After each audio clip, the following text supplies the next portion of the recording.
He definitely just finished shoulder pressing. You're 100% correct, Toxic Tash. Bismillah ar-Rahman ar-Rahim. Hello, everyone, and welcome back to the channel. Welcome to another stream, ladies and gentlemen, of this fine, lovely night. We're here to talk about our club, Liverpool Football Club. You get me? Shout out Deji. Big up to every single one of you guys. Thank you guys so much for joining us on yet another stream. Do slap that like button. Do subscribe to the channel if you're yet to do so. And keep getting involved in the chat. Keep letting me know your opinions. I want to hear every single person's thoughts on every single topic. I appreciate and love every single one of you guys. Joining me first and foremost is FK. There's a lot bigger things going on in my life than a United smashing. Joining me first and foremost is the British version of my Rax. You need to stop this. You actually need to stop this. It just doesn't work, Rax. How about you just have a regular background? How about you just... I need to see your couch. It's better than what you're doing right now. Anyway, joining me first and foremost is the British version of myself. I absolutely love working with this guy. Jazza is in the building. How are you doing, Jamie, man? Yeah, I'm good, man. I'm good. Not too bad. Big up to you, man, like Jazza. Joining us next is Simicast's biggest fan alongside myself. Completely has had enough of Andy Robertson, which I love. You get me? And Kelleher's biggest fan as well. We can't forget the Kelleher run that was led by the man himself. Man like Kmack is in the building. Hi, Kmack. How are you doing? I'm good. Big up, everyone. Make sure you hit the likes early. Let's get the likes up early. This is the first time I've seen you without a beard, by the way. Yeah, I know. I had a shave. Yeah, big up. Kmack, fresh. So everyone's just getting haircuts because we're slapping United. That's basically the message I'm getting from this stream right here, you know? We're getting the I'm gonna slap United haircut. That's basically what's happening. Yeah. I hear it. This guy definitely didn't get a haircut, you know. The thing that he changed is his background. I'm sorry, I just can't get over it, honestly. But anyway, joining us on the channel, I love working with this guy. He's as posh as they come, but he decided to support Liverpool Football Club. Man like Rax is in the building. Hi, Rax. Hey, guys. Hello. I just discovered that StreamYard allows you to put custom backgrounds and stuff like that after, 3 years of using StreamYard. So I thought I'd do something different, new year. And maybe it's not the best shout. I did have an alternative one, so maybe I'll like maybe. You look like a scouter astronaut. Look, it kind of looks good if I move out of the way, but yeah, with my head blocking it doesn't quite work. So it's just another trophy behind me. It's true. I might discreetly change halfway through the stream, but you see what the chat was saying about you, Rax? New year, new Rax. What? That's not a bad thing. That's not a bad thing. Red for danger. Man United are in danger. That's all I've got to say about that. Fair enough. I love that energy right there. Let's go. And New Year, New You, Rax. That's definitely what he's doing right now. And last but not least, actually no, there's another guy who's always late as per usual. Jerry James. There's no need for us to throw anyone under the sorry. The bus. Someone said I just seen the thing about some China flag in the background. Yeah, I put that up. You just realized? I didn't see Wake up, sorry. Habibi. Wake up, Habibi. And you get me. The last remaining Nunes fan in the universe, besides Nunes' wife, his children, and his family. He... What's it called in English, Rax, when you dress up as something? He cosplays as a Mo Salah fan. Oh, cosplay, okay. Yeah, he cosplays as a Salah fan, but he's really not. But I love working with him. You see me causing chaos in his chat.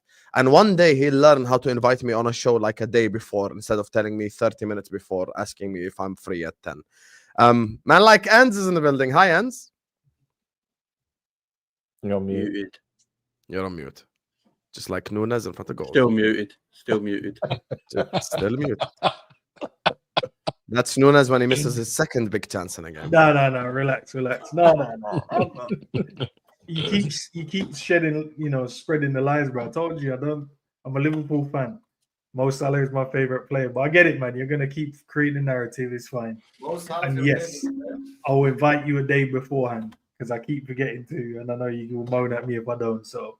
Endz, do you think anyone seriously buys that though? Be honest. I don't care if they do, bro. They can have their own opinion. Who cares? Yeah, all I'm saying is I just want you to own it as Endz, as the honest man of integrity and honor.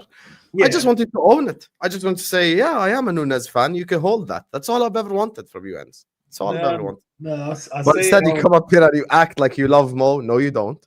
No, you I don't. don't. You get me. But we Hey, love listen- you anyway. It's not like we're gonna go like you don't If- like Mo. You're gonna get kicked. No. We love working with you. If I didn't like him, I wouldn't criticize him in it. So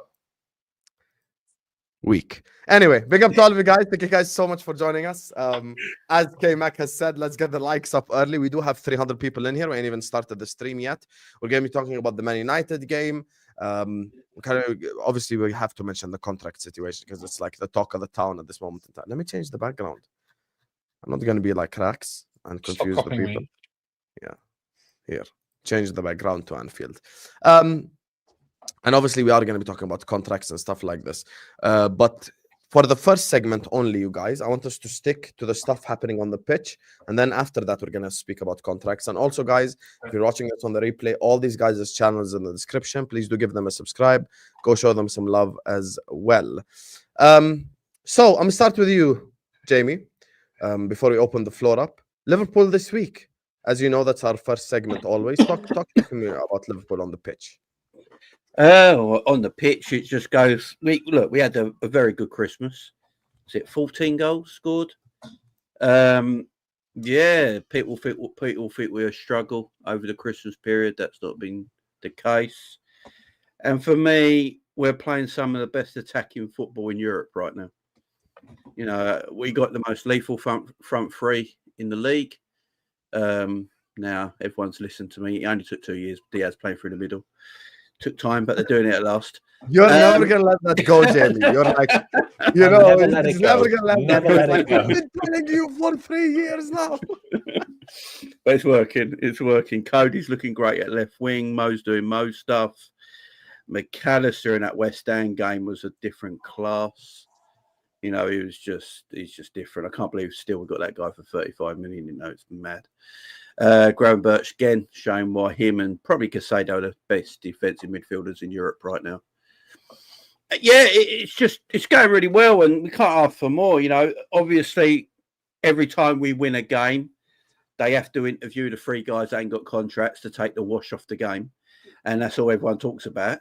You know, can they interview someone who ain't got a contract issue at Liverpool so we can just talk about the game straight after? Because you know when we wash United, when we smash United, they go ask one of them.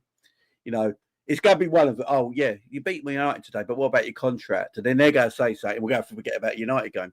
Because did anyone really talk about the West Ham game? Not Jamie, really. It was all Jamie. bloody At least it's not Lovren. Yeah, at least it's not Lovren, but there is Robbo. But look, even Robbo, to be fair, I know he had a mad 30 seconds, but I thought he had actually a good game against West Ham.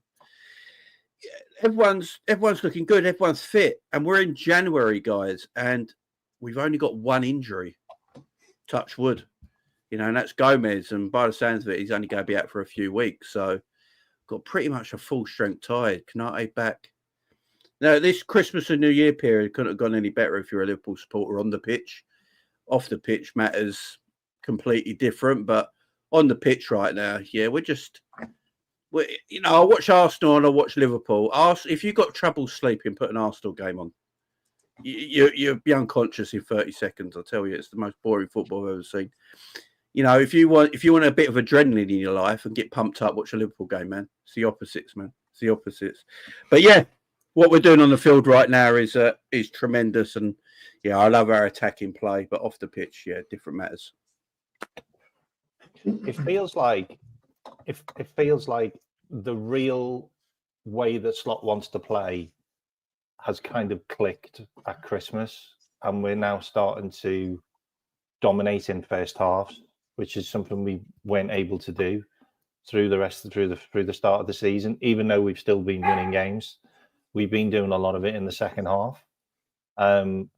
That West Ham game and Tottenham game could have been a cricket score. Let's be honest. Like even though Tottenham's goalkeeper is like 40 years old, he was still the man of the match in their game. He pulled off some unbelievable saves, and even West Ham's goalkeeper pulled off some unbelievable saves.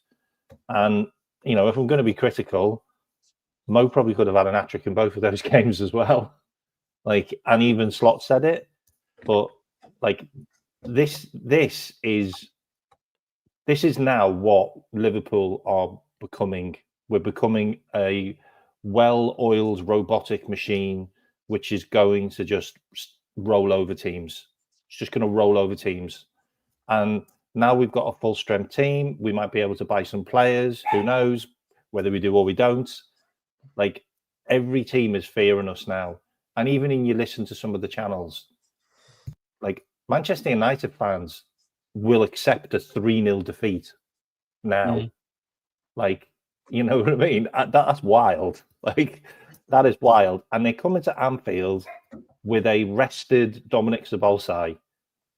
That's a scary prospect to look at there. And, you know, everyone can sit there and say, oh, we're all getting ahead of ourselves. We've got every bloody right to be ahead of ourselves because we're ahead of everybody else. And we're not conceding much. We're scoring bags of goals. We're creating loads of chances. You know, most of the goals that we conceded this season have been deflected bobbles and shots that have gone on off people. Like, none of it has been a domination against any team. So, look, 2025 is going to be a fantastic year for Liverpool. I'm telling you. Rax and Endz, do you guys want red carpet? Is this your debut on the channel? Talk, Habibi. I'll take the red Go ahead, carpet. Endz. Go ahead, Endz. I agree and slightly disagree with some of the takes, guys, in terms of the domination side. I get the West Ham one. We definitely was on top from the first half, but I feel like we have dominated a lot of the games from the first half, maybe without putting the games to bed or conceding like silly opportunities, and it might look that way. But I feel like the team is playing well, and it's great news to have Ibu and Bradley back because obviously Gomez going down injured. It's a good thing. Even Chiesa as well, seeing him in training, whether or not he'll play or even make the bench we'd have to kind of wait and see. But honestly, we've played Manchester United. They haven't scored in their last 3 games. They don't look likely that they're going to score. They played decent football, but their defense is shocking, absolutely shocking. The way they defend, it's like, you know, it's like you go, I'll go. No one knows what they're actually doing in their defensive line. And then I think they've just now offered Slabid a new contract as well. Apparently, they've extended his contract. He's their best defender, to be fair, Endz. Nah. He literally said he's got no leaders. No, I saw that comment. They don't have leaders. I'm like, you got a captain on the pitch, right? He's not a leader. Yeah, but the ex-captain, is he not a leader? Like I don't even understand. I don't know what's going on in that football club. Who cares, man? I just want to get the 3 points and move on. I don't even care if they score or not. I just want to win. I just want to win and get the 3 points. I don't want to get tied into, you know, one of those mishmashy games where they're trying to foul our players because they can't keep up with the standards of it, and then we get dumb injuries because of it. No emotions. Go in there, collect the 3 points, and head out, man, and push on towards this Premier League title. But they're I don't know what's going on with them. I think if Ruben Amorim don't win this one, I don't know. I don't know if they will give him the whole season. I don't even know. The club don't even look like they know what they're doing at the moment.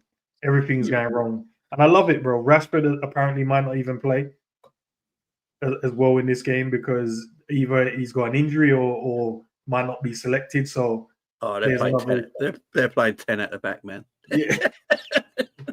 But they got Bruno. Is Bruno back for this one? Because Bruno. Yeah, and then the Garcia is back as well. So they got those two to come and help them. But it's not going to be any help, to be fair. I predict we'll smoke them in this one. But I don't. As I said, I just want to get the 3 points, man. I just want to get the 3 points, move past these losers, and go and win the Premier League. Yeah. You know what's funny? Outside of obviously winning trophies, this is the one fixture that we all look for at the start of the season when we're playing United. And you know, from year to year, things can differ. When we were not so good and United were obviously reigning supreme, we perhaps look forward to it with some trepidation. The home games not so much, but obviously the away games. But now we're on top, and basically every time you think United can't possibly hit a new low, they somehow manage to surpass that and get even shitter. So we're going into this game, and we really can't be in much better shape, and they really can't be in much worse shape. I mean, we've all seen over the last 30 odd years, Liverpool have been varying at different times have been not very good, but I don't think I've ever seen us hit this kind of low.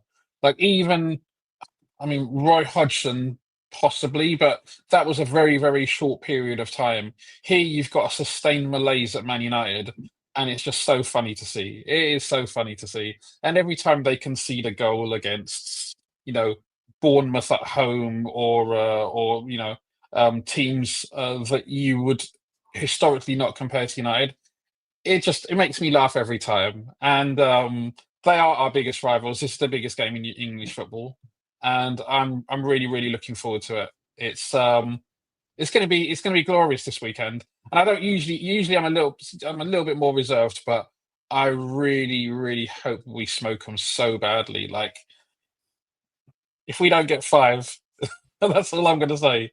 No, but we're obviously going into the game as well in very, very good form, as I said, and coming off 2 big wins. Yeah, we conceded a few kind of cheaper goals, but game state wise, both of those games, like certainly the game against Spurs, was already won when we conceded those 2 goals. So I don't read too much into that. Ultimately, when it was a competitive game, we won a different level. Spurs aren't obviously in the best condition, but we're going to the game really well, really in really good shape, and I think we'll smoke them.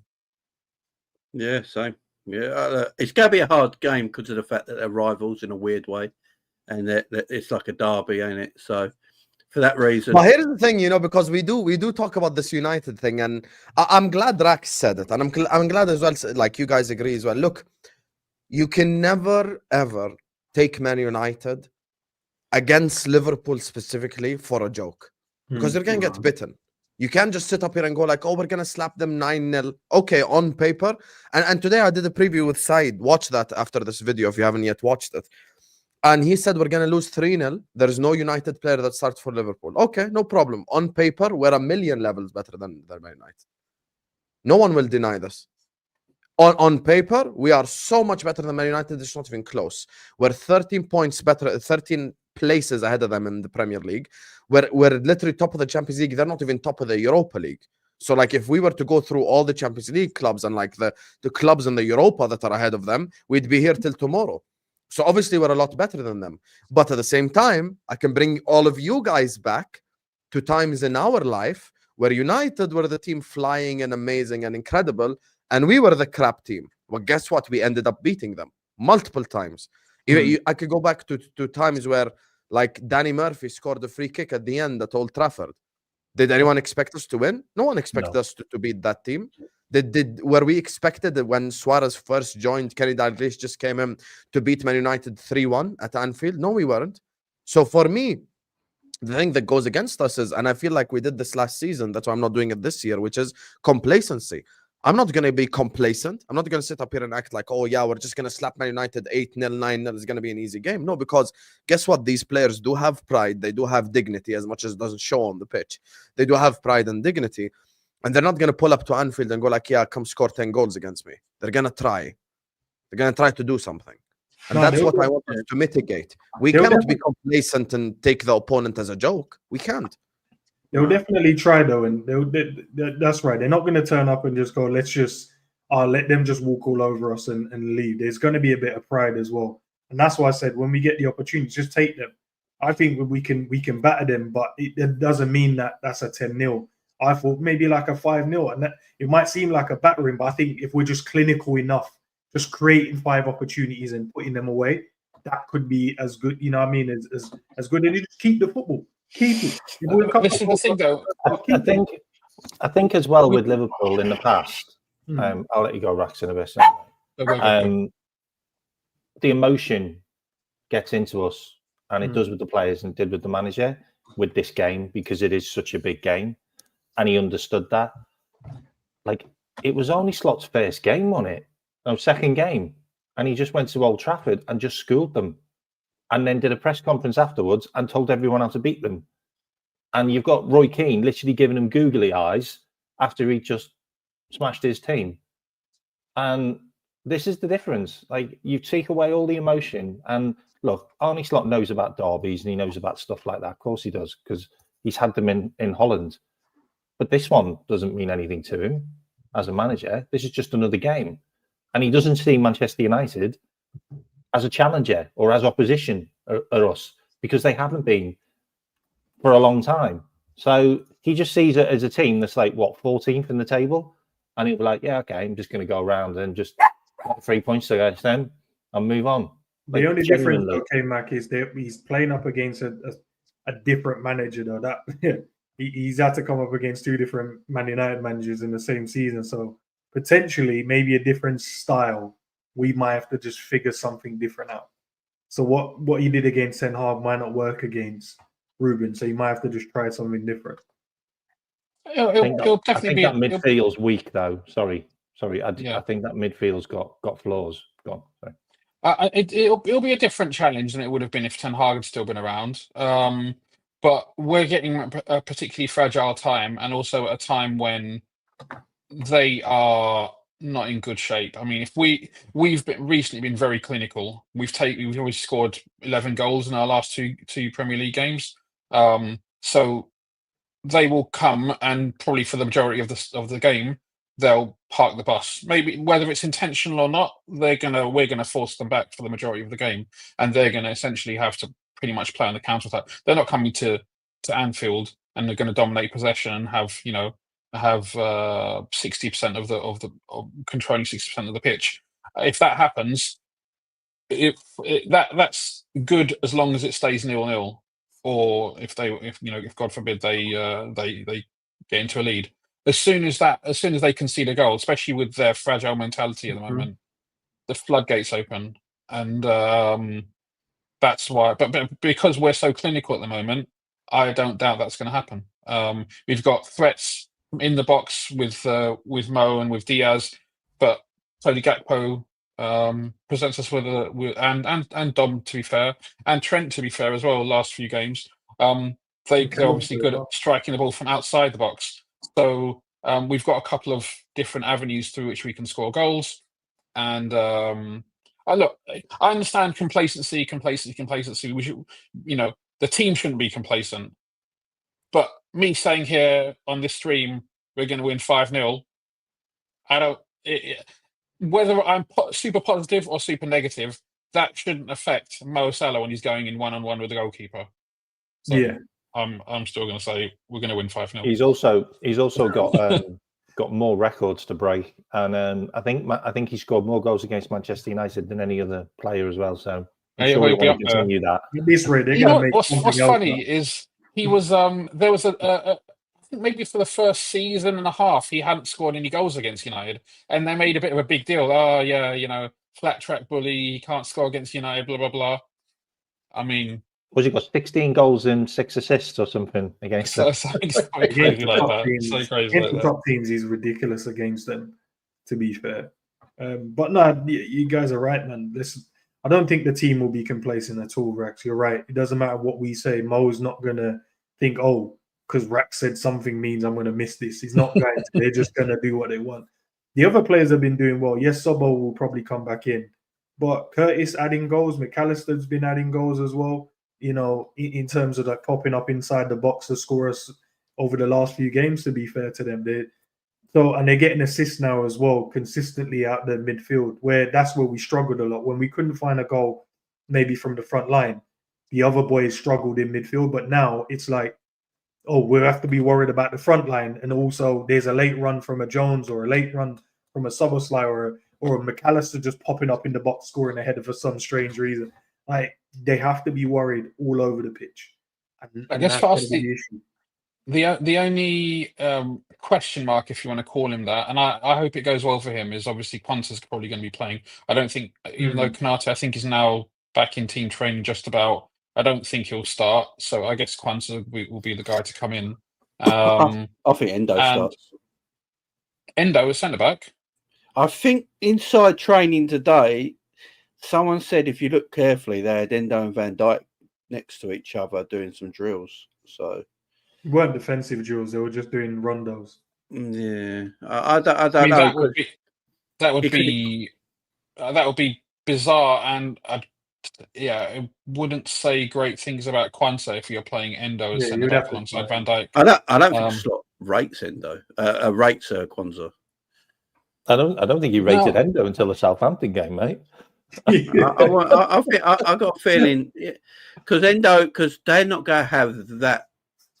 They're not going to bully us up top, and Endo's very good inverting into that midfield area. So it might be something he looks at. I personally feel like if I'm going to guess, though, I think United starts. Oh, you reckon? Yeah. Okay. Yeah, because if it wasn't the session before the match, then probably not. But you've got today was tomorrow his as well. And you got tomorrow, so probably assess him up to Sunday and go, all right, if he enough to start. Yeah, if he looks good in training, I think Slot says something like that. He hasn't seen him train yet, so if they look good enough in team training, he saw how he was pressing today, everyone shooting and stuff. Yeah, he did have that protect. Well, call it protective, but. Maybe like the reaction brace on where just to make sure his knee was fine. But he was smashing shots, pressing people and pushing people off the ball. So he looks fine to me, unless something happens from today or tomorrow. He looks ready to kind of get in the fold. But if he doesn't, Kwanzaa will be adequate enough. I was looking the thing about it though is players though, apart from Rashford, Garnacho's got a bit of speed. Yeah, Garnacho won't play. Got a bit of speed. Rashford's their quickest player, but he's at home. So I'm trying to think how they would play if it's a counter attack. Say they were trying to go on a counter attack. I think they're just going to play that box four and that one up in front, and then their wing backs. Yeah, that's how they're going to play. And Ahmad has got a bit of speed as well. Yeah, Ahmad's got to play. Like he's probably like Rashford's Rashford's definitely not going to play. He brings Ahmad off the bench a lot. Sometimes he's probably their best player. I'd be surprised if he sees Xerxes after getting booed by his own fans. I mean, and there's rumours he's going back to Juventus. He's going to Juventus. So I think they'll probably go Højlund up top, Bruno behind that, and then Ugarte and Casemiro in the pivot. I would assumed, and then and if they do that and play like they did against Newcastle, where the wing backs just completely leave the midfield bare. Then Szoboszlai, McAllister, and Gravenberch will just go walk all around them, won't they? Because they ain't got legs. Ain't got legs.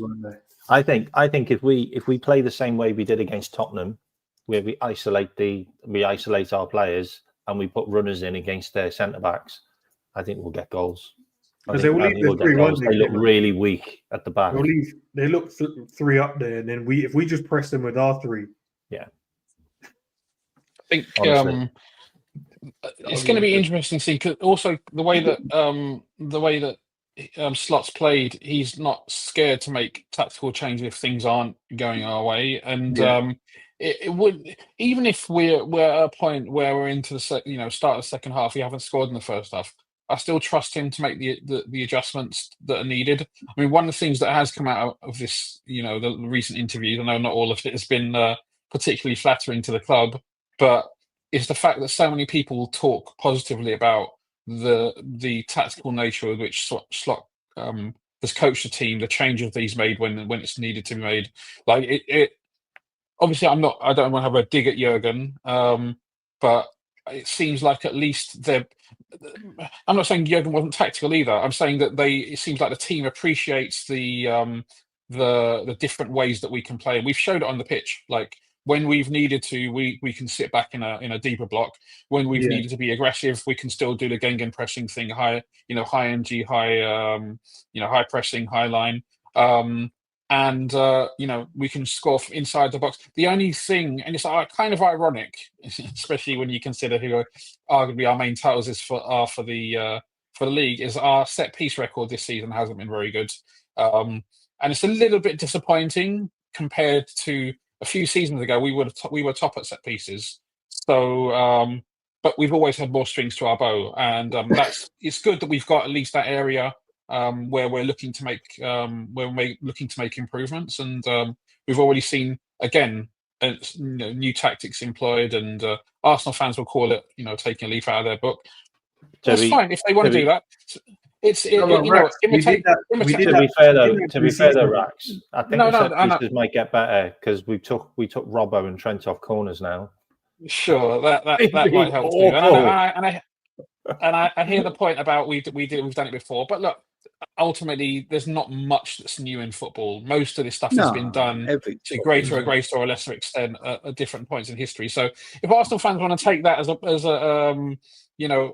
us copying them, imitation is a serious form of flattery. I'd like them to see if they could take our open play goals and the way we play and the aggression in which we've approached this season. Maybe they could take a leaf out of our book as well. So, yeah, it's all good. Do you want to know a wild stat as well? Manchester United haven't conceded from a corner this season in the Premier League. They conceded against Arsenal from a corner.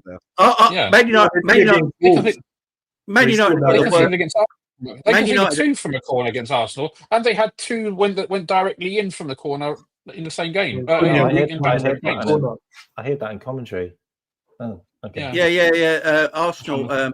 Man United are the bottom of the league on set pieces. We need to score from them. Yeah. I was thinking about that. I was like, didn't they concede 2 set pieces against Arsenal? Okay, maybe I heard it wrong. It was the other way around. We know it was Kmack. It was like they haven't conceded from a corner so far this half. Yeah, I think that's probably what I heard. Yeah, they concede every week, man. Look, I think what Slot's done since the Nottingham Forest defeat, which I'm going to talk about in a minute, because that Forest game, we're going to give them the biggest good hiding you've ever seen in your life. I think this bunch of players are better at now breaking down lower blocks than they were last year. I think Slot's figured out a way, because he learnt a lot of lessons from that Forest defeat in a way. Because he did rotate the squad, the international players that came back, he played them all. And we struggled breaking down Nottingham Forest. And I think he's learned from that game. And now people don't realise teams play low blocks against us, but because we're hitting people for 3, 4s and 5s, people don't, it makes it look like they're not. I mean, Leicester went into their low block. West Ham went into their low block. Man United are going to try their low block. They're going to play a low block with Maguire and the vegan butcher. Do you know what I mean? It's not going to work for them. And I think Slot, you got to give Slot a lot of credit for. I think we will win though, Jamie, but I don't think it's as big as a scoreline as people think. My prediction was 2-0. Like I think we score 1 in this. I'd take any win. I'd take a win. Yeah, but you know what it is? I think we're gonna score 1, pass it around a bit. They'll try for a bit, and then we'll score the second. And we're like, okay, game over. Just pack it up. I think we'll get 2 really early, and then we'll kind of just probably take off the gas. It's a Nottingham Forest game. I'll bet you any money we smash Nottingham Forest. That's the game. Slot can't wait for that match. He's been hiding in a dark room with the door locked. He hates them, man. Yeah, with his tactics board, trying to get that one sorted. They're the only team to beat him in 2024 in both leagues. So he wants that. He wants revenge on that game. They had the one opportunity, and then in the second half they played a bit better. But that one opportunity, they took it. Yeah. Skinner Bradley, and it was a great finish, man. Got to give him credit, but that's the game. Okay, let me just do these super chats before we talk about the depressing stuff, guys. Oh yeah, God. Let's go. Contract talk. Let's go. I know Rax is ready. Big up to Mustafa who says no Nunes and 11 goals scored. Your big screen. Can you respect Mustafa, please? He spent £2 of his hard-earned money, so at least give him an answer, mate. Go ahead. I'm not even answering that. Why? Wow, Mustafa, we put him on the full screen. I'm not answering. We gave you your £2 and he still doesn't want to answer. How can Hence, you're big time. You're big time now, Endz. You're no longer, no one knows me. Everyone knows you now. You're in front of the full screen, 500 people. Answer this question. Explain it. It says, okay, no Nunes and 11 goals scored. One we played against a shit Tottenham team. There you are. There you are. There you are. And then what? Did I tell you he cosplays as the Salah fan? I And told a you. rotated youth team Told you, smashed mate. them West Ham 5-0 last time as well. What do you want me to do? Man, I think China really hates us. Did he changed it? Okay, he changed it. I didn't even know he It's changed better. it. It's better. He changed it. It's a little bit more subtle. Is that guy from I America? genuinely thought, oh shit, here we go. Amarim is gonna smash them up the league, but now I'm thinking they've been taken over by loan sharks. Hashtag Ineos suck. Listen, man, I'll be honest with you.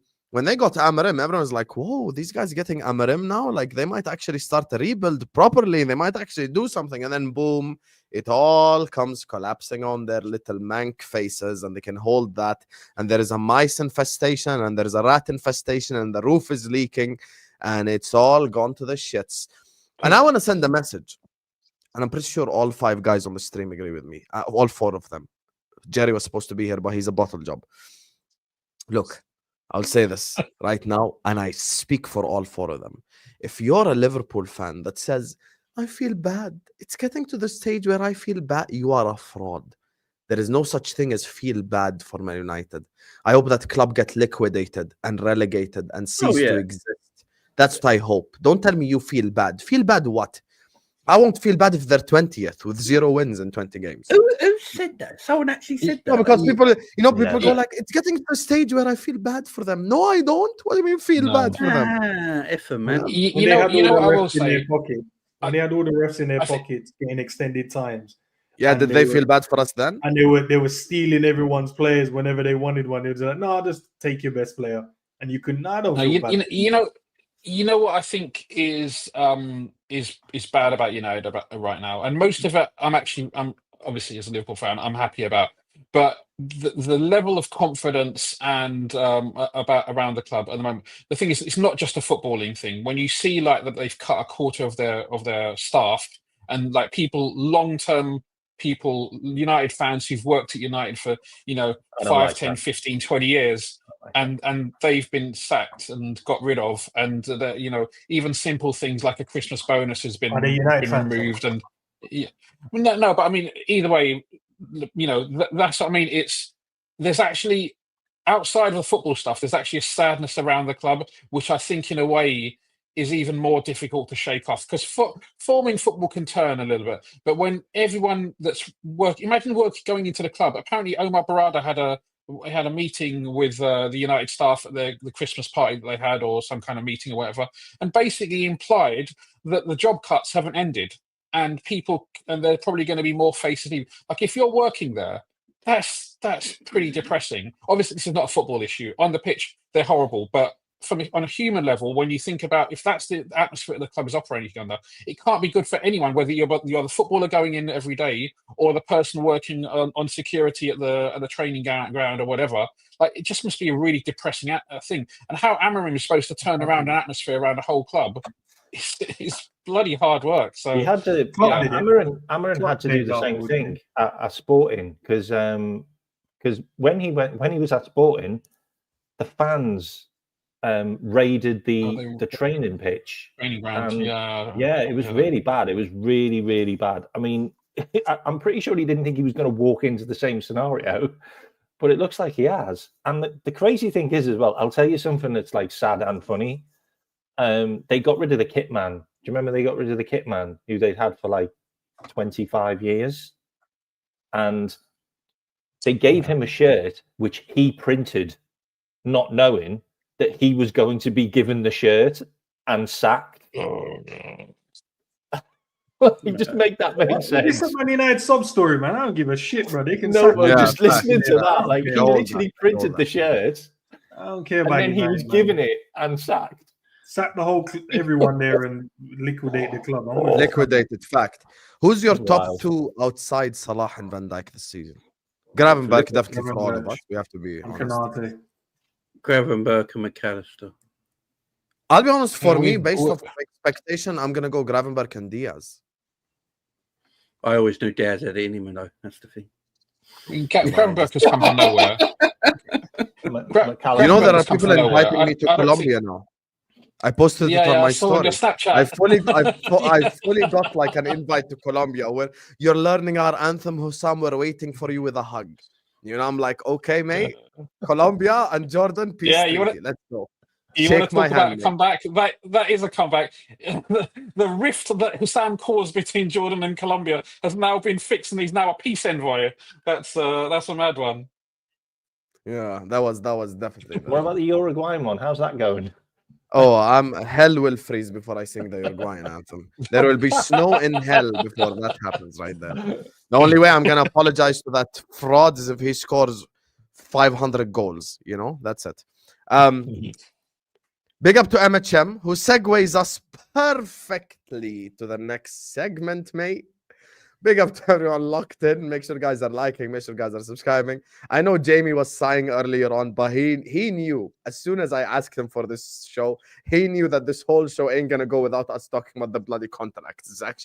It's actually impossible. You know what I'm saying? So, but I want to start with the ends. This one, obviously, you saw the Salah comments today.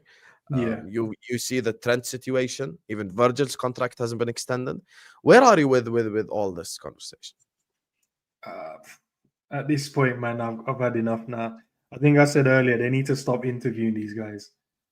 I can't be, but like every time Mo mentions after the Man United game, they're gonna ask him again. So what's going on with the contract? 2 days, and he'll be like, "Oh yeah, it's still far apart." Are we gonna carry on just getting mad? I'm tired of hearing Mo mention it. Virgil's kind of changed slightly in the way that he's spoken about it now. He keeps kind of like shodding the question or like trying to change the question instead of answering it now. And we don't know nothing about Trent because Trent is just keeping it to himself. So we're just going to get mad throughout this whole window. But the only thing I would say on the Trent side, if Trent decides that he wants to go to Madrid within this window, I think we should just get rid of him. And I know some people said it might not make sense because obviously he's a big part of what we're doing this season. And obviously with him, it helps us win the league. But if he's made the decision saying that he wants to leave within this month, I don't want him here, bro, because that's someone that doesn't want to be a part of this team no more. And I know he's going to do the professional thing. Oh, he's committed until, yeah, I get that part. I don't care. I only want players that want to play for Liverpool and want to work hard for the shirt. That's my point. I think the other two will sign. Whenever that happens, I don't know. But I'm just tired of it now, bro, because every day there's an interview. They asked Mo in the last game, and now they ask him again. And they're going to ask him again after United because he's going to score a hat-trick, and then they're going to ask him again. Oh, yeah, in 2 days, you think there's going to be mad movements? I've just told you there's a massive this. And then he's going to use a different word. We're miles apart. Or something else he might use, and then everyone's going to get upset again. So, yeah, man, I can't be asked with these guys now, man. Just stop interviewing them. Stop asking. Here's what MFM's thoughts are on it. He's saying, we hear all this talk about Trent when Mo, Virgil are not even close to a new deal. Slot should get a statue for all the stuff he's dealt with this season, #FSG out. I completely agree with all of this because, Endz, the reason why I wanted you to speak first is, listen, I know you're very level-headed when it comes to these conversations. I'm not, and I own it. I'm completely not level-headed. I'm genuinely as against the ownership as it comes. No, but it's good to own stuff. You know, you can't just, I own it. Look, my point of logic is the following. I'm gonna agree with all of you. Trent is the villain. Trent is the bad guy. Blah blah blah blah. Salah and Van Dijk have both publicly said that they want to stay. Why is this happening with both of them? The thing that has switched up my thought process like 180 degrees is like, okay, we're all vilifying Trent here because he hasn't said anything publicly. Okay, yeah. Salah has come out publicly. He's told you he loves the club and he wants to stay and he wants to win titles and this is where it's at. And he's spoken publicly after Man United and after every single game and went like, I want to stay, guys. Hey, guys, by the way, hope you guys are having a lovely day. I want to stay at Liverpool Football Club. Hi, guys. I want to stay here. I want to stay here. I want to stay here. So what's happening, right? Like, if Trent is the villain, then what the hell is going on with the other two then? Make it make sense. They're the nice guy. Do you know why he's the villain before everyone else jumps in? Is because he's not said anything, so we can create whatever narrative we want. The others have said stuff, so we can go, at least they've said they want to stay.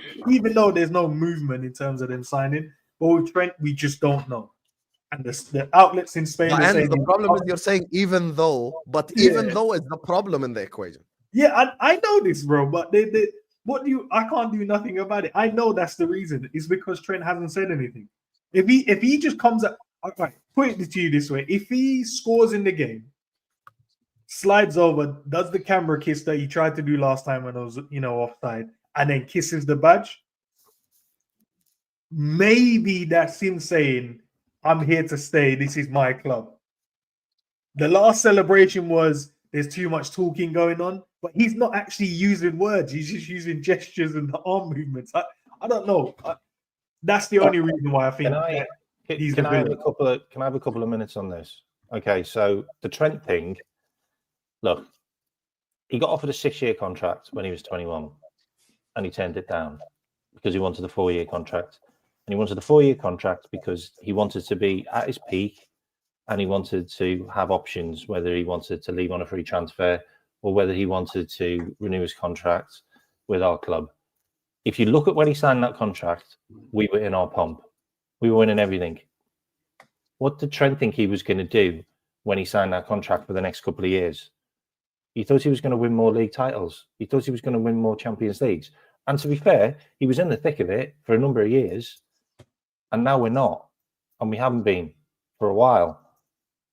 I don't think Trent's changed his mind. I think Trent's going to leave on a free transfer, and he's going to go to Real Madrid, and he's going to do a couple of years at Real Madrid and win Champions Leagues, maybe. I don't know. We'll probably be challenging with him anyway at Liverpool, and probably win more trophies with Real Madrid. I don't hold that against him. Like, I just don't hold that against him. I just don't, and I don't think we should.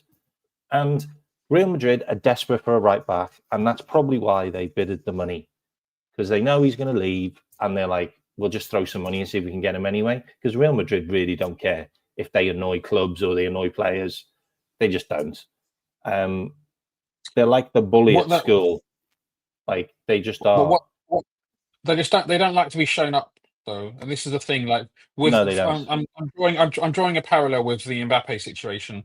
They went balls out for Mbappe, and essentially they couldn't get him.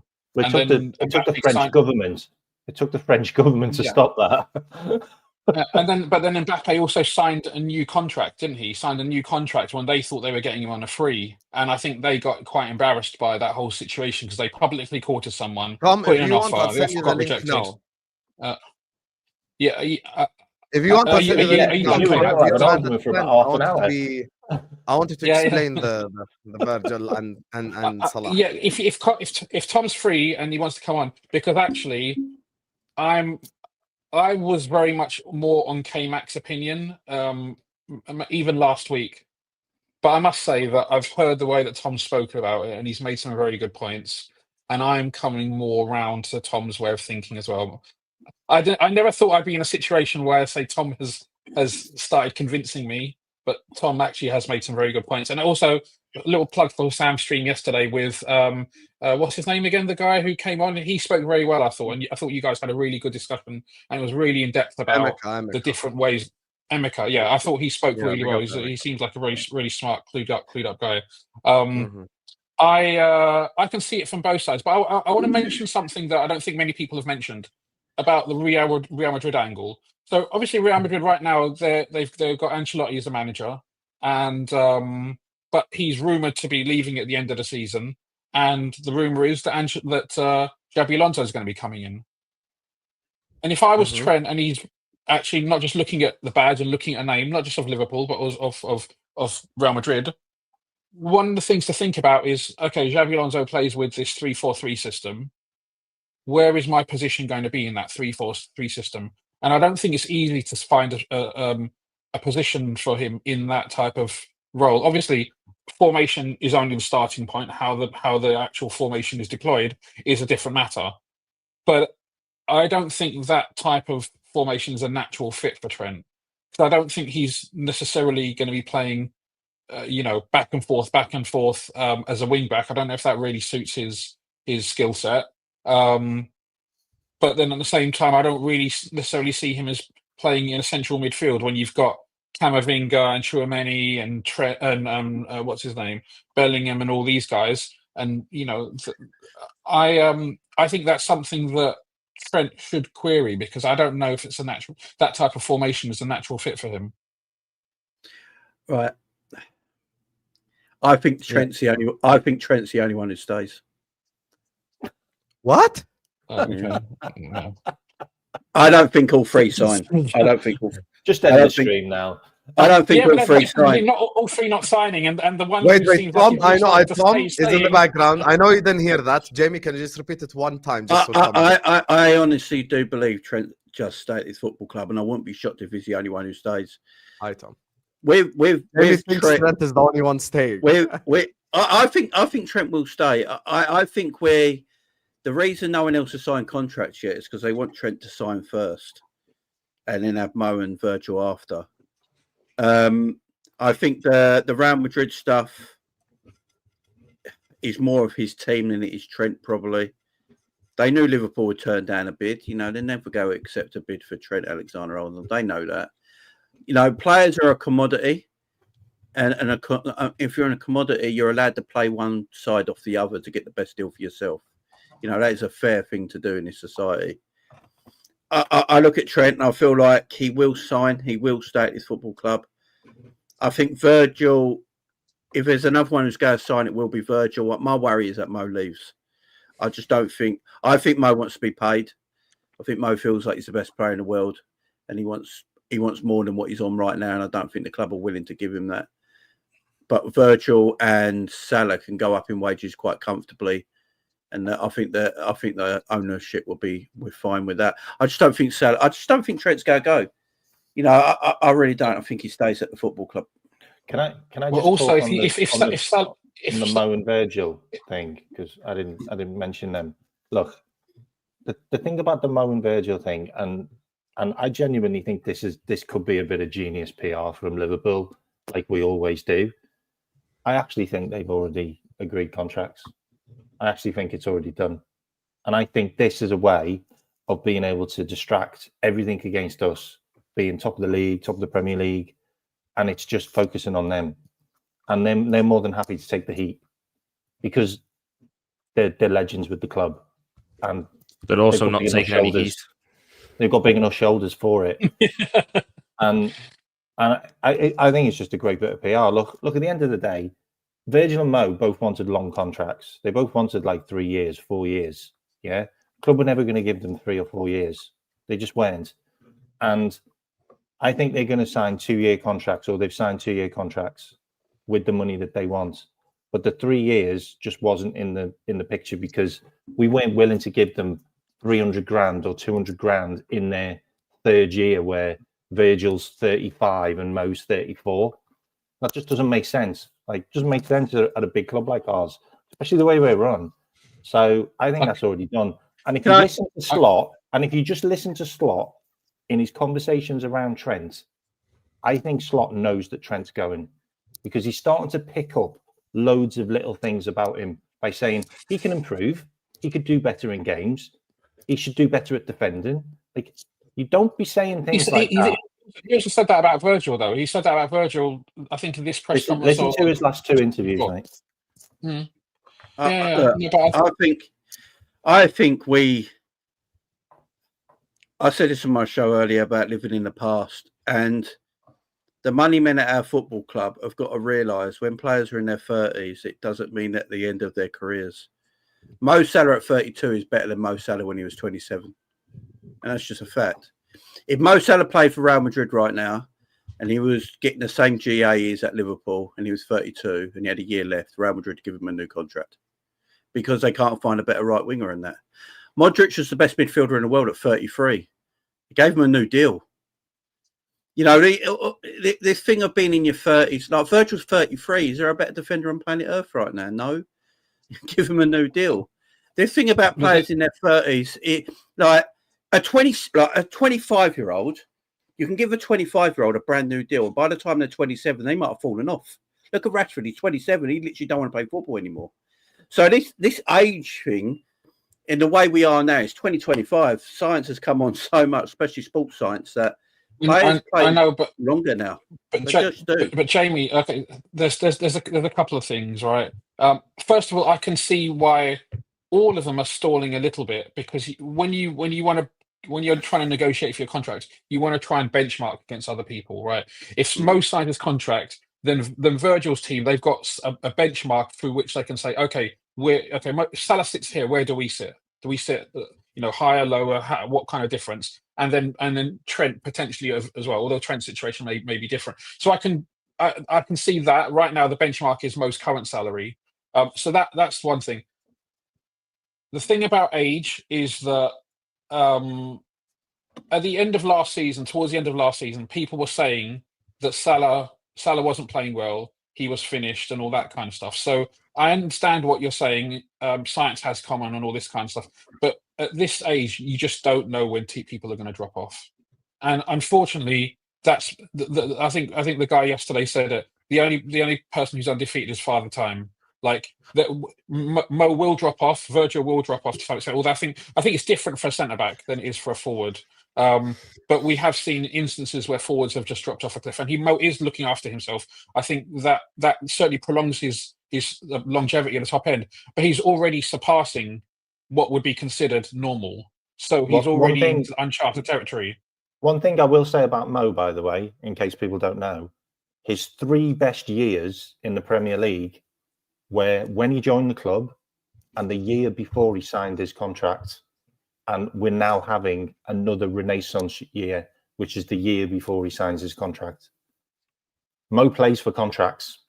Mo has his best year in front of goal right before his contract signed. So he knows where he's at and he knows what he's doing. Go on.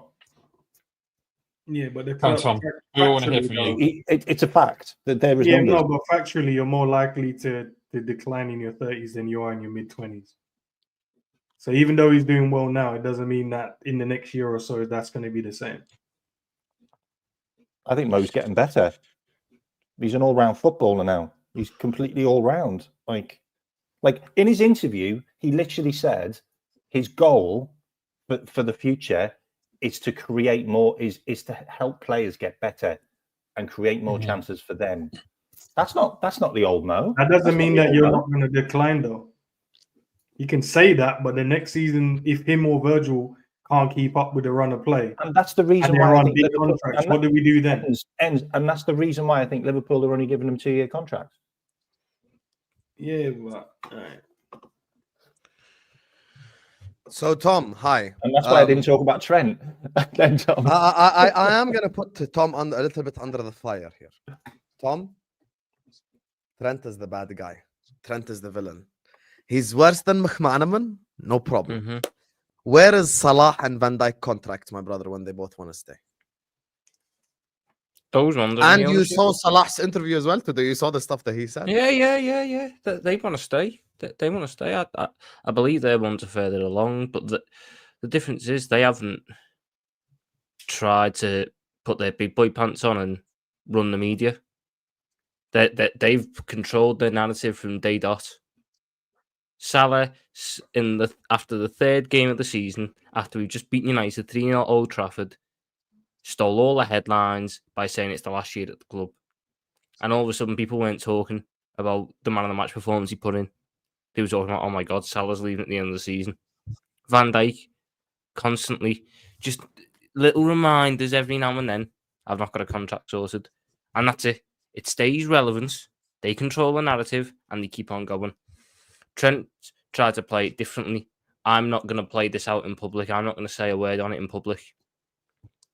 And yet, the contract situation, which I know the ins and outs of, is his, despite it not being played out in public, because he's lost control of the narrative. He's lost control of it, and it's now the Spanish media against the English media, Real Madrid against Liverpool in battling narratives through PR machines, which has not happened with the other two because they've put all their cards on the table. Trent hasn't, which is now we're in a situation where you're getting reports one day that he's signed, that he's gone. The next day, they've got confidence they can keep him. They're going to do this. They're going to do that. You're getting the English media saying one thing, the Spanish media saying the other. It's all carnage, all chaos. And whether he likes it or not, he's going to need to come out and say something on the matter soon because it has real potential of overshadowing the next 2, 3, 4 months of the season. It really does, because it's already overshadowed the past week. It's already overshadowed the past week. A week where we beat West Ham 5-0 to go, what is it? 7, 8 points clear at the top of the table. You know, probably one of the best performances of the season so far. And all the talk instead being about Real Madrid and Trent Alexander-Arnold, and has he signed, and will they bid, and will they do this, and will he do that? He's lost control of the narrative. The reason... The West Ham game, after that West Ham game, all everyone talked about was the celebration, not the actual game. No one knows what the fucking celebration means either. and when you get all the news coming out, it doesn't help it. Apparently, the celebration meant it was all the Spanish talk. Don't listen to it. Right. That's apparently. But Tom, listen, I'm not even interrupting you or anything. Tom. Apparently. Here's the thing. You didn't answer the question. I did. Because you just shat on Trent. I've asked you a realistic question. I answered it straight away. I said right at the start, FSG. No, you said that they're going to stay. I'm asking you, what if? Right. You can split them into 3 different sides. If Salah or Virgil don't sign, or God forbid both of them don't sign, God forbid one of them doesn't sign, but it's the end of the world if neither of them sign. That is entirely solely on the football club, because they have come out in public, they have come out time and time again and said they want to remain at the football club. And they owe nothing to the people. They owe nothing to the football club, if you want to go that way. I don't like to go with the way they owe anything to the football club. I go, you owe it to the fans. Mohamed Salah and Virgil van Dijk don't owe anything to the fans. And they've said time and time again they want to stay. Those two have such love for Liverpool Football Club that is very rare to get nowadays. Loyalty to the football club, loyalty to the fans. So if for any reason neither of them signed, we know it's not their first choice. They would have wanted to stay. So that's where the full anger is directed towards the ownership and towards the people upstairs. 100%.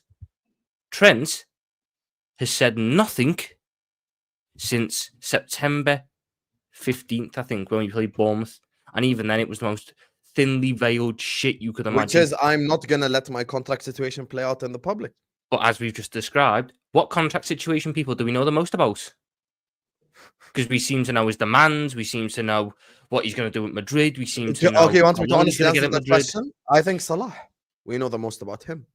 Because he said the most. Right. Okay, here we go. So now we're just lying. We know more about Trent. Here we know his demands from Liverpool. The most. He says, I want to stay. No, he says, I want to stay here. I never said who said the most. I said, whose do we know the most about? Not who said the most. Who said the most? It's Salah. Trent has said the least, but I know the most about Trent because I know what he wants at Liverpool. With Madrid, we've got a potential destination, right? That is a huge with Mo and I know more about Trent's scenario than anyone else's, and he was the one who said it wouldn't play out in public. So now we get to we're here. We get to my point.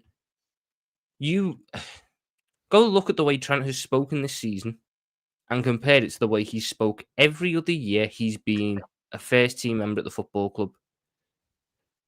At the football club, I'm going to go from 2018, when he was a regular first team starter, 2018 to last season, whenever Trent was asked, what are your dreams in football? To win with Liverpool, to captain Liverpool, to become a legend at Liverpool. He got asked, what would you ever sign for Real Madrid? He said, they can sign me on FIFA. All this Liverpool. Liverpool was the club. Liverpool was the heart of it. He's a scouser. He's Liverpool. He gets the fans. He gets the club. It's perfect. And then you get to this year. And then you look at any interview he has done this year where they go, what's your dreams? What's your hopes? I want to build a legacy in football. I want to win the Ballon d'Or. I want to be remembered as one of the greatest right backs of all time. All stuff that's out the Madrid PR handbook for one, because this is what Madrid offer you. And yet there's no mention of Liverpool. That lad said he'd rather win a Ballon d'Or than win a Premier League with Liverpool. In an interview, he said he would rather win the Ballon d'Or than win a Premier League with Liverpool. The sticker book. That to me is cardinal sin number one. Look at Mohamed Salah this year. Literally, in the same interview you told me earlier, he said he wants to win the Premier League more than anything. Doesn't care about the Ballon d'Or. He wants the Premier League for the fans, for the people. And then we get to the lad, the scout. Tom, for the City. When did he say this? By the way? That's the guy you When want. when did he say this? So I can go and see. 'Cause I can't remember him saying that. But The interview on was it was on it was on ITV for the England game. and he said he would rather win the Ballon d'Or than the Premier League. He said his he said his hope this year. He does his list at the start of every season. And it says number one on his list of what to achieve this season was to win the Premier League for Liverpool. That was number one on his list. And then he got asked about the Ballon d'Or and said, "Yeah, he doesn't. It is what it is nowadays. It's all PR nonsense, and while he'd like to be, it's not the focus of his career now." So, right there, I've got someone who wasn't at the football club since 6, hasn't been at the football club for 20 years, isn't a Scouser, hasn't used that across his whole career, saying that he wants to win the Premier League for the people and the city. That is the biggest thing you could say. And then I get the Scouser in my team, the one who is every Scouser on that football pitch, the one who hasn't, I will say this, he has an unfair burden of being the Scout representation on the pitch, which means he does carry a lot more pressure and a lot more weight. Curtis Jones exists, mate. Respect Curtis Jones, mate. Curtis Jones. I know. Curtis Jones I don't like that fact either, Husam. I don't like that, mate. That people are forgetting he's one of ours as well. No, but Kmack, it's the case of Trent was the first one, so everything's naturally on him. If Trent, I say when because I think he's already made the decision. When Trent goes, that burden will then be passed to Curtis Jones. But right now, it's Trent's burden to carry. But I've got that man, the Scouser in the team, the one who was supposed to be all of us, saying, I'd rather win a Ballon d'Or than win the Premier League for Liverpool. He's setting this up. Do you want to know? Do you want to know what? I'm cynical. Do you remember the question he got asked as well about the captaincy on Sky when he did the sticker book? And she was like, remember that part, but when she was like, she said, you wouldn't pick being a captain for Liverpool. And he said, oh, I've wore the captain's armband. And I was like, what? Curtis Jones just won the captain's armband as well. Well done, Curtis Jones. But do you want to know what? Going back to my point earlier about how I think he's lost the narrative and how I think he's going to have to say something soon. Do you want to know what I would really love the club to do cynically? Accept the bid. Tell them. Don't sell them. Just accept the bid. And then put the ball in his court because that's the one thing he doesn't want to do. His ideal scenario out of this window is Real Madrid put a bid in and we reject it, and then he goes, well, I could have went for a fee, but the club didn't want to sell me. If you accept that offer, it's in Trent's hand what he wants to do. And cynically, he can't win because he either goes to Madrid and it's done, and he doesn't get to win. He'll get a medal at the end of it, but it won't feel like he's won the Premier League. It won't be the same. It won't be winning it. If he stays and he turns down Madrid, well, then the pressure of signing a new deal because you've just turned down Madrid all of a sudden goes tenfold more, and the pressure and everything goes up. He doesn't want that. He wants to scoot under the radar. He wants to get away. He wants to have his cake and eat it. He wanted us to have a shit year this year in the nicest possible way. He wanted us to finish 4th or 5th so he could use the same excuse McManaman and Owen did. I need to compete for the top honours now. And Liverpool, being as good as they are now, has fucked his excuse. And now, him and his team, their backs are against the wall. They've lost control of the narrative. He needs to go for something. Like, what do you... I want to hear Jamie's perspective on this. Jamie, can you explain your logic? Because Jamie thinks the other two will leave and Trent will stay. I don't know what it is. I just have this feeling that Trent will stay at his football club. I think he's using Real Madrid and Liverpool to his advantage to get the best deal for himself. And I think his brother's his agent, isn't he? So, his agent would obviously want him to move to Madrid because it makes him more money. But yeah, I think the approach, obviously Trent's team spoke to Madrid to make the approach in the transfer. I think that's what Tom says there is true, basically. you know, it makes him look like he's like if he leaves for a fee, he can say PR-wise, look, Liverpool, I tried to go for a fee, but Liverpool rejected the offer. I think that's part of his brother's idea more than it is Trent's, in my opinion. I might be giving Trent too much grace there, but that's how I feel. I think all these contracts, you hear Salah going, 200, like, I want to stay at the club, yeah? And he said the contracts are too far apart. The contract, we're too far apart in contracts right now. And that tells me it's not just a yearly thing, it's a financial thing as well. So for that reason, I think Trent and Virgil probably the only two. I think Salah goes. I think Trent stays. Trent is the highest commodity in our club as well because he's only 26. Market value, he's probably your highest commodity for the years to come. So I don't understand. But that only matters if at some point you want to sell him. And I don't think if that was the case, I don't think Liverpool ever really want to sell. FSG are never really going to want to sell Trent. If he stays at the club, they'll probably play him until he's 31 or whatever, and then the problem is because they've all got 6 months in their deals now. I want all three to stay. I was the other day hoping that we'll do a deal where all three stay. Now, as it goes on now, I don't think we can get one free. Yeah, I don't think we can afford to keep all three now. I don't think we can afford it. You can afford to. No, we can't afford it. No. I know we can. The club has the money. I think what I'm saying is I don't think they will. I literally don't, because we don't know what contracts they want. If Salah's wanting 500 grand a week, they're going to have to break their structure and give Salah that. If Virgil wants 300 grand a week, they're going to have to give him to that.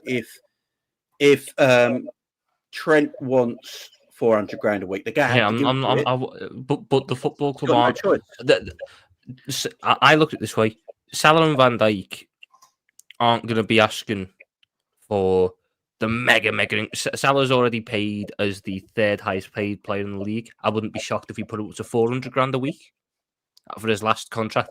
Because let's be honest, unless Salah was to go up even another level and keep this ridiculous form consistent for the next 2 years, he'd get a new contract. But at that point, I think that he'd get another 2 years, see it out. It'd take him to 10 years at the football club. And then I hope we start doing testimonials again for some of these players, but that's a side topic. But they do 10 years at the football club, and then they move on to get a big payday in Saudi or America or whatever. I don't see those two being a problem like that. I think that those two will come to a resolution. Trent is the one where... Well, when me and you had this conversation in August, we thought that the resolution would come a lot sooner, though. Like, the thing that's worrying me is the fact that it is bloody January and there's still no resolution. It smells. It's worrying all of us. It's smelling of because here's the thing: in a hypothetical universe where Nasser Al-Khelaifi calls Salah, and him and the owner of PSG are friends. We know this for a fact. By the way, someone has background noise. I think it's someone who has his microphone near the thing. But anyway, someone who you know he's friends with. He's actually friends with the owner of PSG. They've been pictured literally eating together.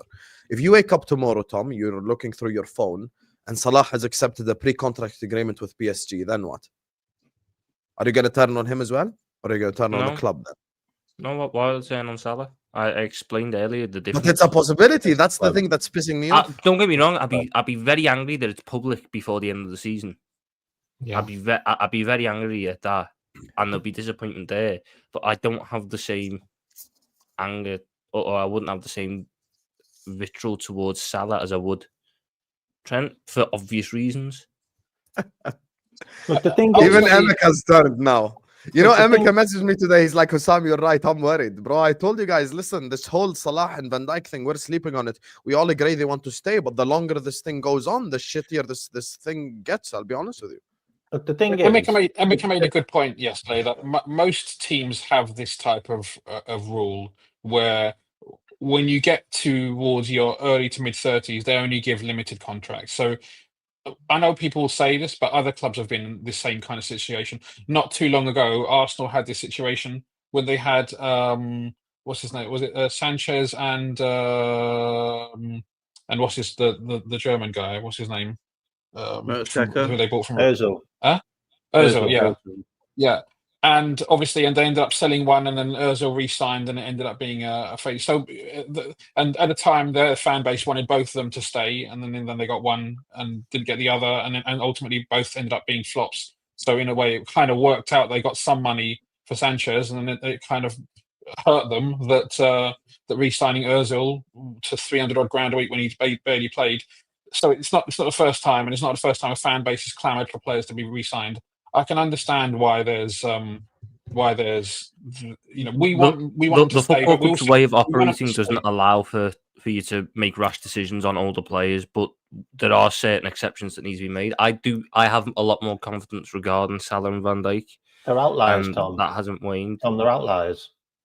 Yeah. Centre-backs as well, it's different. If you tell me you have to bet your house on it, I would say that they were most likely stay, but am I as confident as I was 6 months ago? No, because the clock is ticking, mate. Like, it's not. We can sit up here and we can say they want to stay. Yeah, okay, cool. They do want to stay, but TikTok, habibi. TikTok. Look, do you know what the confidence is with those though? I don't know how their one's playing out. Like I said earlier, I know nothing about Van Dijk's situation. I know nothing about Salah's. I get occasional updates which don't actually give me any more info, where they go, Salah and Van Dijk want to stay. The clubs are in negotiations. Salah and Van Dijk want to stay. They've hit it. The clubs are still negotiating. That's all we've heard for the past 3 months whenever there's an update with them. So I have no idea how far along that one is. Whereas the other one, the Trent one, that's been played out in public through 5, 6, 7 different fucking journalists and media outlets. So who knows there? But I just look at it that there's confidence there in the sense of that there's nowhere else for them to go for the career. Certainly Van Dijk anyway, in the nice possible way. There's nowhere else? What the hell do you mean there is no? Are you mad? Don't even want Van Dijk. Real Madrid don't even want Van Dijk. Who said it has to be Real Madrid, Bayern Munich, PSG, Inter Milan? Right, okay, Husam, you're going to leave. You are the captain of Liverpool Football Club. You're seen as the best defender in the Premier League, which is seen as the best league in the world, and you're going to leave that to go to Bayern Munich, where you're not going to be captain. You're going to have to move everything that you've done for the past 8 years out, all that to go win a Bundesliga or two. It doesn't. Yeah, but we are also. Why are we acting like we are not a big club? Yeah, but if they don't sign, then clearly the other clubs in the world are going to want them. Yes, but my point is, they will sign. Do we all agree that there needs to be a maximum that you can pay, right? Like, say, for example, you're cool with paying Salah 400 grand. Are you cool with paying him 450, 500? Look, I'm just. They may not be asking about for these times, but 400 is about right. That's the thing, because when you have that benchmark, every other contract which are coming up for renegotiation is obviously going to be benchmarked in Ibu's contract, and if we decide to keep Diaz or whatever. So there's something like I want them all to stay, and I've come around a little bit. I don't mind paying them more money. So if Salah, if we go to 400 grand for Salah, for example, fine. Each player has a separate limit to what you'll pay. So, like, Salah gets 400. I'd pay Salah 400 grand a week. I'd pay Van Dijk 300 grand a week. I'd pay Trent an absolute maximum, and it would hurt me a lot to do this because he's got another contract in him at Liverpool. Because you're an accountant. I'd pay him 300. No, Husam. When Trent gets to 29, is Trent going to be on the level that Mohamed Salah is right now? Probably not, because Salah is the best player in the world. But when Trent gets to 29, what type of money is Trent going to be asking for the last big contract where, we only signed 4-year deals before? He'll sign 6 then. He'll sign a 6-year fucking deal when he's 29. Only signed a 4-year one at 21. He'll sign a 6-year one at 29 only. But what type of money would be asking for then? Salah type money. 400 grand a week. 450 grand a week. I have a lot of time for Trent Alexander-Arnold. Trent Alexander-Arnold is going to be what go down in history as one of the greatest right backs of all time. No right back should be getting paid 400 grand a week. Not a chance. Especially not one whose influence is waning in this system. If it was a Klopp system, you've got more of an argument because that man was the glue of that Klopp system with all the jobs that he had to do. In this system, Trent is the best right back in the world, but you're not maximising his attributes in the same way. Yeah, Can I just Trent's playing mention more of a some- conventional right back role right now, and if you're playing more of a conventional right back role, there's more scope for you to go and get a conventional right back to fulfil that task. If Trent We goes, have one. these are the kind of We've got things. one. Yeah, we've got one, We've got and one. we've got one. Can But I still, just- but I don't want to. But the reason why I don't want to put too much pressure on Bradley, I've said this about young players a lot. I don't think if Bradley comes in and in 2 years' time he leaves the football club because it turns out he's not good enough, that wouldn't surprise me. Like when we won the Carabao Cup last season, I was really happy for the young kids. I said at the time, I'm really happy for them, especially because most of these players won't make it as a Liverpool Football Club. Most young players don't make it at a club. I remember, I give an example all the time. I remember when Sterling was touted about leaving, going to City, and we as a fan base and other fan bases do it as well. I can see Arsenal fans going on. What a about guy Lewis Jordan Skelly Ibe was. yeah, That performance against that Everton. Oh Sterling, my God. it's like, don't worry about Sterling. We've got Jordan Ibe. And it just doesn't work. Yeah. Like most of the time, it won't work out. One thing I will say that we're not really putting into the fact that is the club has certain times, like certain periods where they're going to sit down and speak to players. Like it's not all just going to happen. Like okay, we didn't agree now. Okay, a week later we go again, because there may already be time booked in there where they want to talk to, say, Canate's agents or say Jones's agents, and there's so many different contracts that we're sorting out at the moment because I mean, nothing seems to have got done in the last 2.5 years. Salah's agent is He's in Liverpool this Liverpool weekend, over isn't the he? weekend. Yeah. So I'd assume the football club aren't stupid, and there will be an element of talks conducted in that situation. And to me, it only You seems. assume they aren't stupid? You No, haven't I seen would- enough evidence to prove I that they are? also assumed something happened last week at West Ham because They're Hughes was at stupid that enough game. to find Federico Chiesa. Yeah, in London. Hughes doesn't really go to away games like that. I think because in we have London. offices down in London. They have, yeah, they have. But I don't think you would be bringing the agents over. Maybe he's just going over to watch his Bath United, which fair enough. I wish I could. But I'd like to, wishful thinking. I'd like to think he's going over to Liverpool this weekend to dot the I's, cross the T's, and sort out that new deal officially. Yeah. I think it's all just about the amount of time on the contract. I think that's what it's all about now. Just they want 3, Liverpool want 2. Like that's all it I'd is. be more comfortable giving Van Dijk a 3-year contract than I would Mo. I'd be more comfortable giving Salah a 3-year deal. The history with centre backs is they tend to play longer. Not quite the length of goalkeepers, but that makes I just look at the last top level centre back before Van Dijk was what's his name? The one who went the PSG guy who went to Chelsea, the Brazilian. Thiago Silva. Thiago Silva. Right, and he was playing at a good level up till he was 39 years old. I think Van Dijk has those type of years, that type of longevity. Terrible for about 3 years. Yeah. Towards the end, but still, and I think Van Dijk is a level above him and has been a level above him, but he has that capability of playing even more longer than Mo. For example, I think if you look at the football club and the way that they've operated, the way that FSG and all that have operated since they came in, Salah's probably the safer bet to give a longer term deal to, because let's say he did start to decline. We have numbers which can catch it before it becomes really visible. But let's say there are numbers. There are numbers already, Tom, that suggest Salah's changed the way he's pressing a lot less. He's almost just left it up alone and we drag everyone over. Part of it is tactical, obviously, but they will have the real data. This is what people will come out and say. Just look at his body when he takes his shirt off. With all due respect, Mo looks great without a shirt on, but that's not a scientific way of measuring these type of things. They will have the data, and Salah will have the data too, and Salah will have the narrative because he's the best player in the world right now. So it works both ways. But my point was, if you Husam, give a longer term deal. Can you bring up the other comment that Amika's put on there? Which one? The one which says Edwards isn't foolish. Edwards isn't foolish because Edwards is the reason why we got Salah in the first place. Because he scouted him when he wanted them for his club Mm-hmm. at Bournemouth. Salah has the benefit. If you give Salah a longer term deal, there is a wonderful thing called the Saudi Pro League, who don't necessarily care about the long term ability of a football player. Hence why those fuckers bought Sadio Mane. We could easily. I don't think Liverpool will sell Van Dijk, and I don't think you would ever really get much of a fee for Van Dijk at this point in his career. I don't think football clubs would.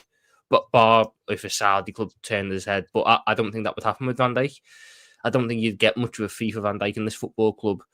For the model it wants to operate on self-sustaining, it does need transfer fees for it. Hence why I do think we're going to sell Ben Doak. But Salah, with the pull of the Saudi league, you're always going to get, and there's always the option to get some money there from him. It won't be, the mega money that we've seen others. It's not going to be like 70, 80, but you can recoup.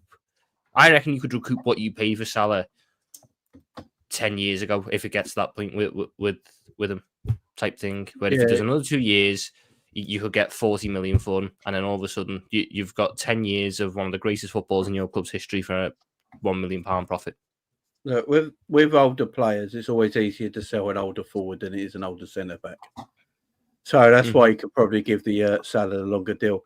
One thing, you know what? I wish we could just get them to retire. What happened to That's that what I legend? thought accountant Rax would say, because Rax loves the accountant side of stuff. Tom loves the accountant side of stuff, which is if we keep Salah, Sam, actually, aren't you an he's the engineer? one that we can. Sam, listen, He's the one that we you can say get a you're fee for. You say you're the passionate one, but you're also an engineer, right, by trade? No, So no, you no, know no. a bit of For science me, too. listen, for me, fuck the accountancy. For me, sign all three up, give them as much money as they want, because no person. Listen, Luis Diaz is not knocking on Edwards' door going like, I want Salah money. Please, mate. Please, No, your but- best season ever. He hits that in fucking October. Like, let's not do this right here, okay? No one's gonna, because people were worried about this. Raxi were there in the Spaces era. Last time when the Salah contract thing was happening as well, people were like, so what if someone knocks on Michael Edwards' door and wants 350 grand a week? I'm like, who the fuck is gonna ask for Salah money? No one plays at his level, mate. Trent Like, asking for it. No, Husam, do you remember those spaces? They were going, Firmino might ask for Salah money, and then we Well, it also Henderson might ask for Salah money as the captain. Also shows that that Mane Salah debate is now debunked, ain't it? Because Mane's fallen. Oh, that's dead. Mate. Oh, that's long dead now. But look, there is one thing no one's speaking about. Do we actually know if Trent wants to go to Real Madrid? I mean, because he's not. His brother's calling him. His brother's been nicknaming him McManaman. Yeah, but my brother called me a girl's name. I'd smack him in the head. You know what I mean? It just. You know, his agent. I don't think Trent wants to leave. I just think this is all in Spain. That is a possibility. That is actually a possibility, because the people that are like pushing this narrative the most are Marca, who is a Spanish newspaper. I think Trent speaks this weekend, because I don't think he's got a choice.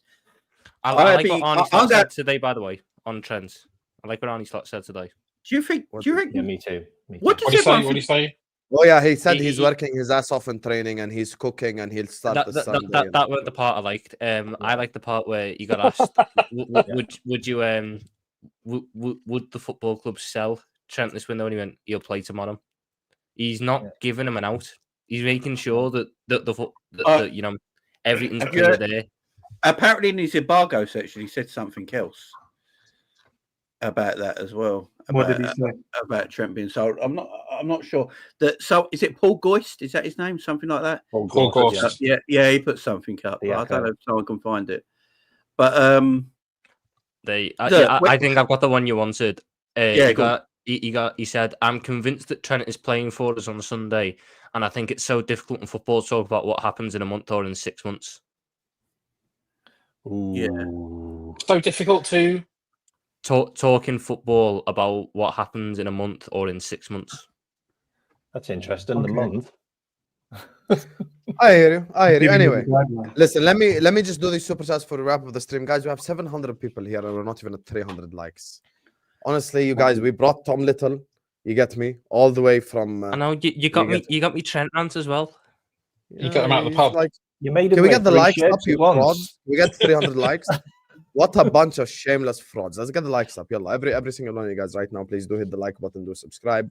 And please do go subscribe to all these guys' channel. I just added the Jedi's channel in the description as well. So you can find Tom Little's channel in the description. You said you wish Trent well if he left on a free. You're the biggest Jedi there. I'm not a Jedi because I'm not an accountant. I actually call up the club, mate. I call up the club. You do you're cosplaying as a bottom red, but you are truly a top red at heart. Just like Endz cosplaying as a Salah fan. Big up to Quert who says post United game Husam X Faz X Said. Ya akhi, do you guys Quert, do you know how content works? You think I can just bring people up in here and like, yalla, you ready? Yeah. Yeah, Said, you ready? Yalla, I'll send you a link. Come bring Faz with you. Like I'm buying a bag of potatoes. Yeah, that's not how content works. Jens thinks that's how it works because he tells me 5 minutes before a show or free in 5 minutes. He thinks that's how, but it's not. You have to tell people 24 hours before and you have to set shit up and blah blah blah. Yeah, tell him right, but it won't show because of your shit screen in the background. Big up to you, Quart. It won't show. See, that's the negative side effects of a green screen, mate. This is why I hate FSG. We should be buzzing and looking forward to the season ahead and success in future years. But here we are worried about 3 of our legends leaving. FSG, you have a duty to care to. I agree with you 100%. They do. So does Edward. So does Hughes, who's spent the last 6 months just scratching his asshole. Big up Richard Hughes, bro. Big up to You'll Never Walk Alone, who says Salah, Van Dijk need to be signed first. Maybe Trent signs. The thing that I don't understand is, once again, and you know, me and Rax agreed on this point. Look, if Trent is the villain, why haven't they okay, they want to stay, Habibi. Where is the contract? It's January 4th, mate. It's literally January 4th. Like, hi, it's January 4th.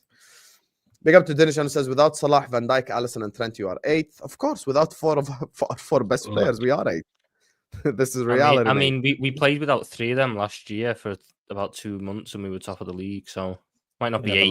No, but also that's not sustainable over the long run. You're a smart man sometimes. City have had a drop off of like 3 or 4 players, and they're below 8. So I mean, that if you take the 4 7th. of the best players out for the 7th, are they? And they had the drop off with 1 player. But I also think that they're gonna go down before they go up. City are in big trouble, man. I don't think they're gonna get top 4, but that's another point. I think they already know they're going down, and that's why they've all fallen off. Big up Omar. Omar's got good taste. I agree it's PR, but it's to distract from transfers. Is what Liam is starting saying. this merry-go-round again about we're just bringing the contracts out to stop the transfer. Okay, now I can't do another month of this for fuck's sake. You know it's true though. You know it's true. PR is real, Tom. I can't wait for us to sell Ben Doak for like 25 million this January, and then everyone goes, "Oh my god, why are we not spending that money on someone? What are we going to do without Ben Doak in the squad?" Oh, it's gonna be so fucking funny. If we can get 30 million, by the way, for Ben Doak, that is a hell of a bit of work. Oh yeah, we will spend the Ben Doak money in the summer on that Diblin from Southampton. We'll just go get him, the 18-year-old, and then we'll be good.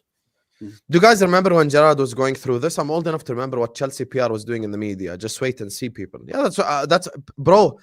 Madrid PR is stronger than any PR, and most of the reports are coming out of Marca anyway. So it's not like it's coming out of a Liverpool source. Well, from what I know, all Paul Joyce said is the club are working on giving Trent a contract. Okay, do you know why that happened, though? Do you know why that happened? Didi Hamann got his contract before Stevie, and Stevie felt heartbroken about it and felt like the club didn't want him no more. That's why he almost went to Chelsea.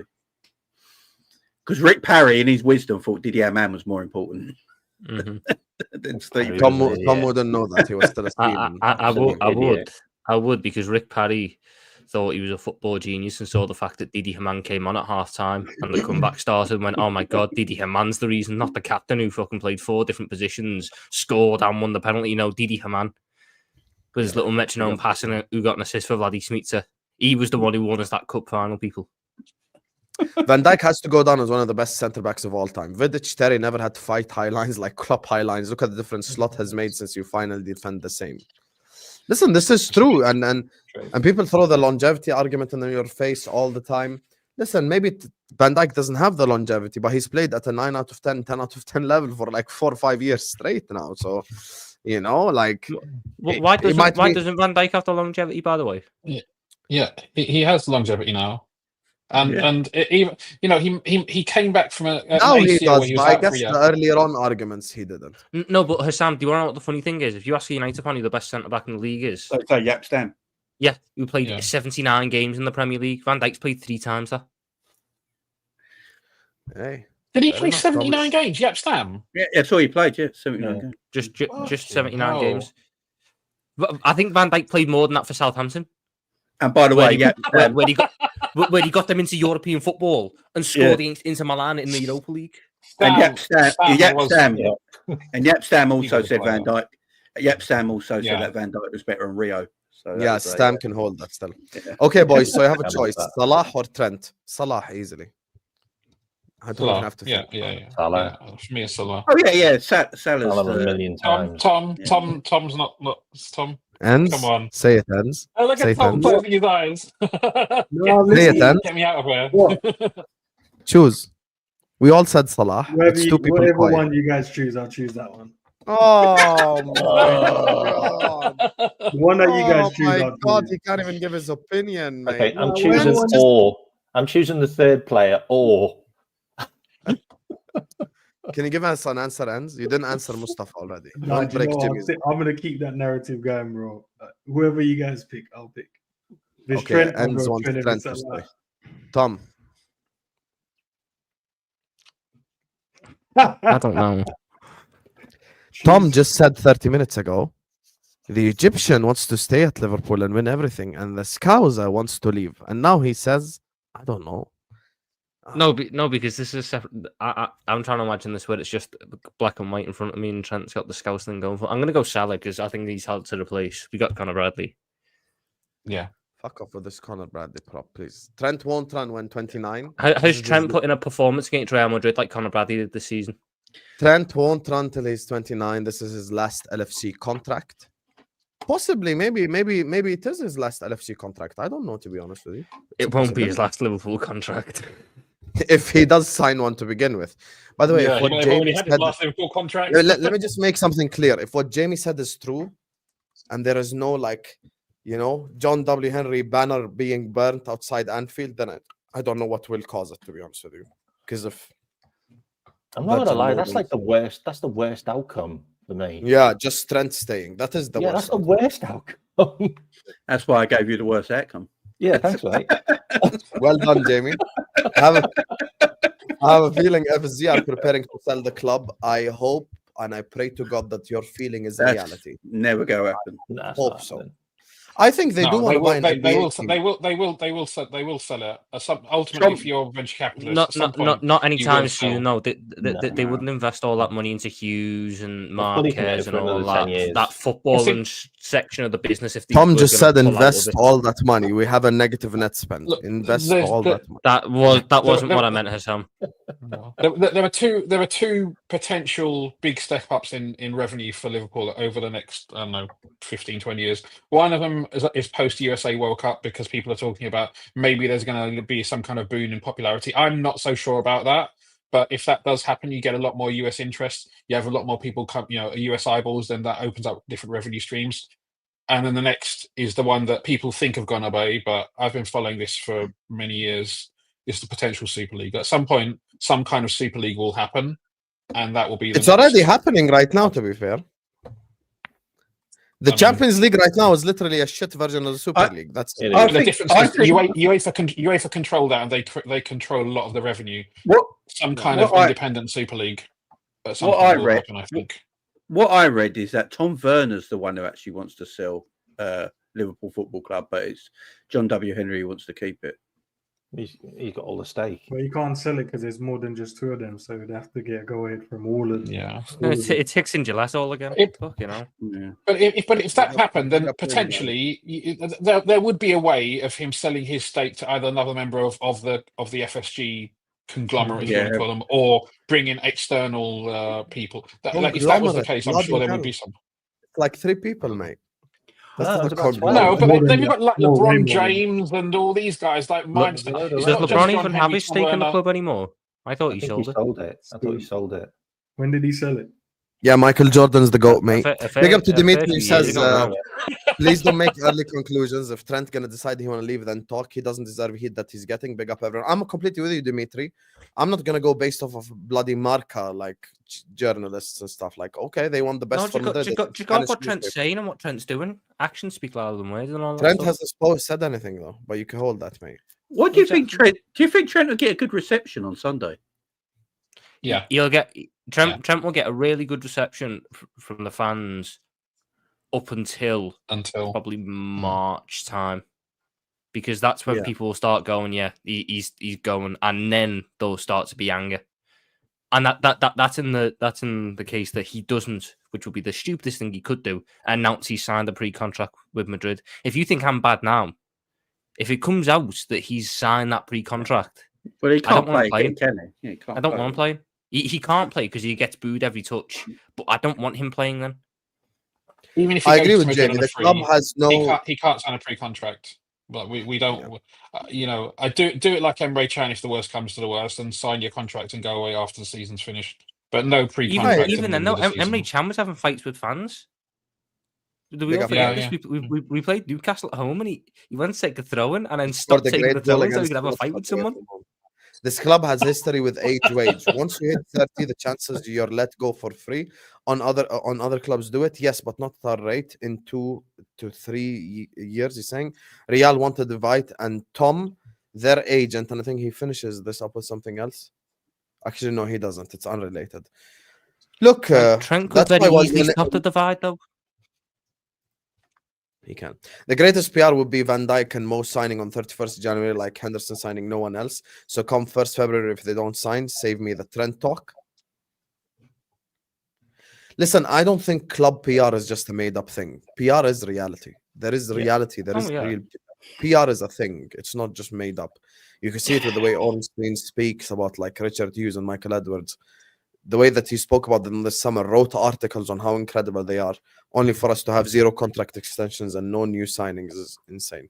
Do you think do you think it's harder to sign Trent up if the other two signed before him?